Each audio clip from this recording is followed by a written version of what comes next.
A'udzubillahi minasyaitonirrajim. Bismillahirrahmanirrahim. Assalamualaikum warahmatullahi wabarakatuh.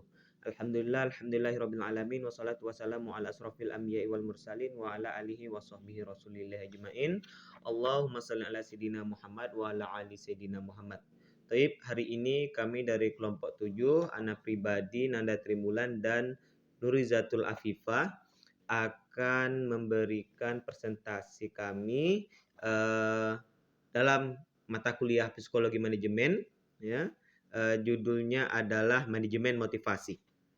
Nah, perumusan masalahnya ada 3 di sini, yaitu 1, apa itu motivasi, kemudian jenis-jenis motivasi, dan juga satu lagi teori-teori motivasi.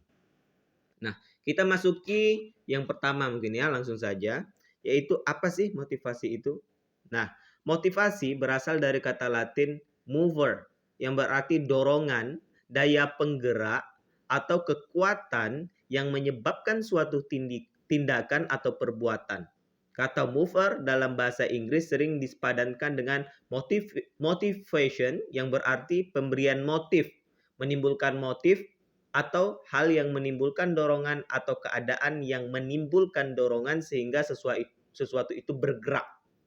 Nah, kita masuki yang kedua ya, yaitu jenis-jenis motivasi.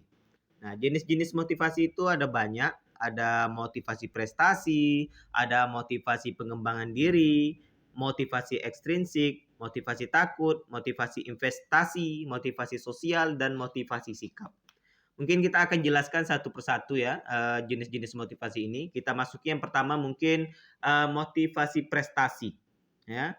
Orang dengan tipe motivasi ini fokus pada pencapaian tujuan. Motivasi ini membentuk dasar bagi kehidupan yang baik, memberikan motivasi kepribadian dinamis dan menghormati diri sendiri. Orang ini biasanya menetapkan target yang dicapai tidak terlalu sulit dalam pencapaiannya. Dengan melakukan ini mereka memastikan melakukan tugas-tugas yang bisa mereka capai.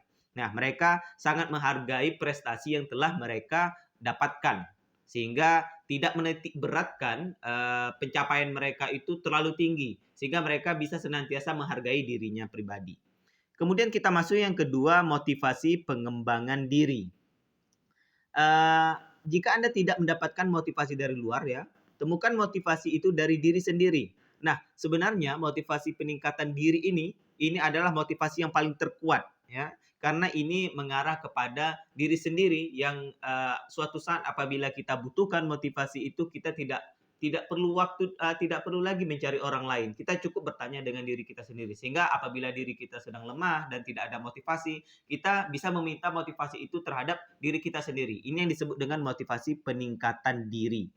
Ya, motivasi diri adalah kemampuan untuk memenuhi keinginan, harapan, atau tujuan tanpa dipengaruhi oleh orang lain. Motivasi diri penting untuk mencapai kesuksesan dalam pekerjaan dan kehidupan pribadi. Kemudian kita masuk yang ketiga, motivasi ekstrinsik.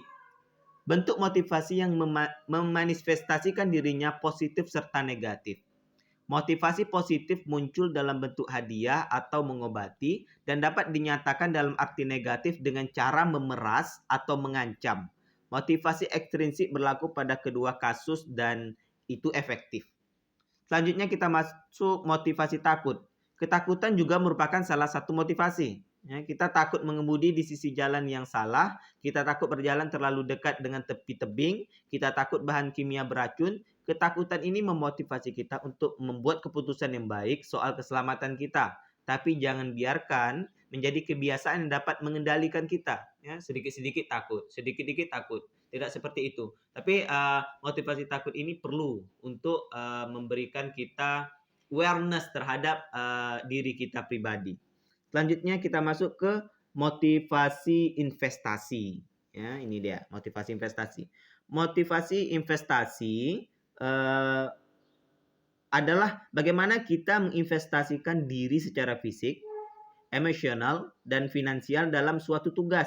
Semakin diinvestasikan dalam bentuk tugas ya, semakin besar kemungkinan ia akan mampu melakukan pekerjaan yang baik dan lengkap. Contohnya jika mimpi menjadi seorang penyanyi, ia harus memiliki komitmen total dalam mencapai tujuan ini. Ia perlu bekerja keras pada apa yang ingin dicapainya. Kemudian motivasi sosial. Banyak yang menganggap kehidupan sosial mereka sebagai motivasi terbesar mereka. Ya, ada teman-teman yang senantiasa memotivasi. Mungkin ada orang yang kita sayang, ya, sahabat kita, keluarga kita. Bahkan kalau misalnya di Jepang itu ya, mereka menaruh foto keluarga mereka di layar desktop laptopnya atau komputernya, itu untuk memberikan motivasi bahwa ketika mereka bekerja sungguh-sungguh karena ada orang yang akan mereka bahagiakan. Nah, ini yang salah satu contoh dari motivasi sosial. Kemudian yang terakhir itu ada motivasi sikap, ya. Jika kita berpikir positif, kita bisa mencapai hal-hal yang kadang dianggap tidak realistis oleh orang lain. Ya, sikap positif membantu Anda membangun hubungan yang kuat dan tetap termotivasi. Senantiasa berpikir kritis, senantiasa bersikap positif terhadap apapun yang terjadi. Semua orang mempunyai masalah, tapi bagaimana seseorang itu melihat masalahnya, apakah dia melihat dari sisi yang positif atau sisi yang negatif, seperti itu ya. Selanjutnya kita masuk ke teori-teori motivasi. Ada banyak ya, ada 3, salah satu intinya itu teori isi, teori proses, dan teori reinforcement. Kalau teori isi itu ada teori hierarki kebutuhan, ya teori ERG, teori 3 motif sosial, teori 2 faktor. Kemudian dalam teori proses itu ada teori keadilan, teori harapan, teori penetapan tujuan, teori penguatan, dan yang terakhir itu adalah teori reinforcement. Mungkin ini saja ya yang dapat kami berikan presentasi hari ini. Bagi teman-teman yang ingin bertanya, silakan menuliskan pertanyaan di grup WA. Kami tunggu, insya Allah mudah-mudahan bisa dijawab dan jawabannya memuaskan. Itu saja. Wabillahi taufiq wal hidayah. Assalamualaikum warahmatullahi wabarakatuh.